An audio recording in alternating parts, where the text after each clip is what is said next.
আপনি তোর গেছে আমি আজ হতাইছি ভিক্ষা চাইয়ারা তোর গেছে।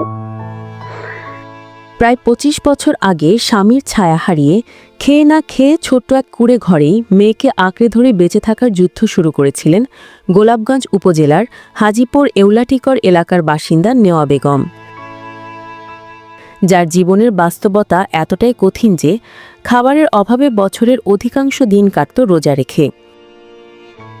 বেঁচে থাকার এই যুদ্ধে মানুষটির জীবনে সুখ কখনো অতিথি হয়ে থাকেনি।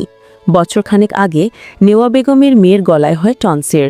এরপর অসাবধানতাবশত পড়ে কোমরের রগ ছিঁড়ে এখন বিছানায় শয্যাশায়ী। ও বাচ্চা 7 বছর হইয়া গেছে আর ও বাচ্চা লইয়া আমি আছি।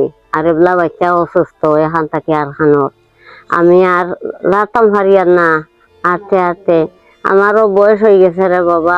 একদিকে খাবারের অভাব, অন্যদিকে মেয়ের চিকিৎসার জন্য প্রয়োজন প্রায় ৩ লাখ টাকা, যার যোগান দেওয়া পুরুষহীন আধমরা বেঁচে থাকা এই দুই মানুষের পক্ষে অসম্ভব। আপনি তোর গেছে আমি আজ হতাইছি ভিক্ষা চাইয়ারা তোর গেছে আমার চোখ নেই খানতে খানতে। তবুও তারা বেঁচে আছে একটুখানি আশায়।